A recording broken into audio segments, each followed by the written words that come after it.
Greetings. This is Astrologer Pam Younghans, and here is my forecast for the week of July 4th to 10th, 2022. As the moon gradually waxes this week, leading up to the full moon on July 13th, Comet K2 is also nearing its closest pass of the Earth, set to occur on July 14th. Comets are messengers from the far reaches of the universe, and when they are close enough to Earth to be visible in the sky, it indicates a time when new information is being integrated into our consciousness. Here are insights from 3 different sources about the meanings of comets. From the Well and Good website, comets are made up of ice, dust, and gases. Symbolically, we might say they represent our frozen emotions and collective fears, surfacing for us to see and heal. Anything we have been ignoring or suppressing can no longer be ignored. To the ancients, a comet represented change, like an eclipse. From Patricia Cota-Robles, comets are celestial bodies that pass through the universe and literally shake the ethers, breaking down the obsolete crystallized patterns and thought forms that no longer serve the highest good. In their wake, comets leave a fluid field of unmanifest divine potential upon which new patterns and archetypes for the evolution of all life forms can be encoded. And from Hinduism, comets signify a disruption in the order and regularity of the world.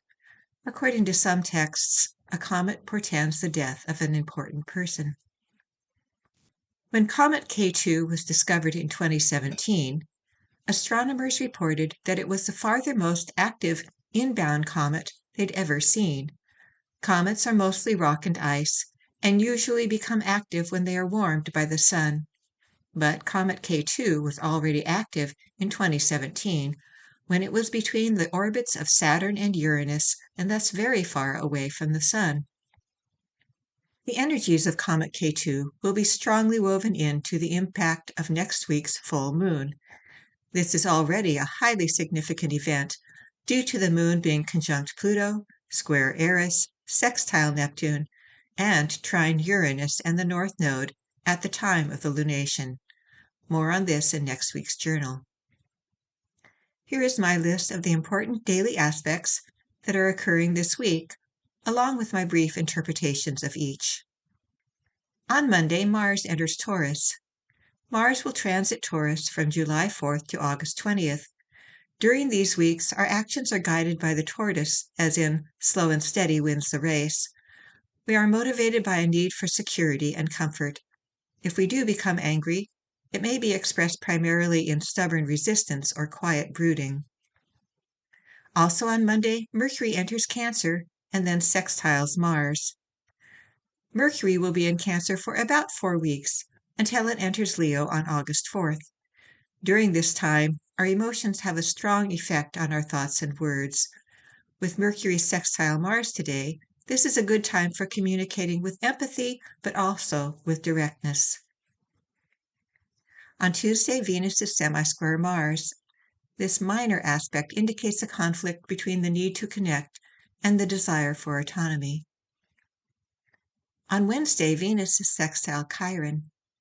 This subtle influence provides an opportunity to do some personal healing in the area of relationships. Also on Wednesday, Mercury is semisquare Uranus. While this minor influence can indicate an openness to new insights, it can also be challenging to communicate our thoughts with clarity, as the mind can be scattered and the right words may be elusive. There are no major aspects exact on Thursday. On Friday, Sun is square Chiron. Some people may be more sensitive than usual today, easily going into fight or flight mode due to taking things personally. Also on Friday, Mercury is square Jupiter. The urge to share what we are feeling and thinking is very strong, but we may not be as tactful as we would like. On Saturday, Mercury is sesquiquadrate Saturn. If we misspoke yesterday when Mercury squared Jupiter, we may see the fallout today. Conversations can either be serious or accusatory, and it may be hard to rebuild broken trust. On Sunday, the Sun is sextile Uranus. This aspect encourages us to try something new today, or to be more fully authentic in some area of our lives. Also on Sunday, Saturn is quincunx Ceres. Our need for independence may not sit well with family members if their need for security feels somehow threatened. If your birthday is this week, this is a year to try something new based in a knowing of what is most fulfilling to you. It is not necessary to make a long-term commitment to any one enterprise. Rather, it is good to experiment with several options as you are in a process of discovering what you truly want and need. It is also important this year to take time for self-care, which can be hard for Cancer natives who are used to caring more about others' needs than about their own. If you are not feeling supported by the people in your life, this is an opportunity to express love and understanding for the part of you that perhaps has never felt it was okay to have personal needs. This is Astrologer Pam Younghans, wishing you an insightful week. Thank you for being with me on this journey. We hope that you have enjoyed this article. For over 30 years, we at Inner Self have sought to encourage new attitudes and new possibilities. For more inspiration, visit us at innerself.com. Thank you.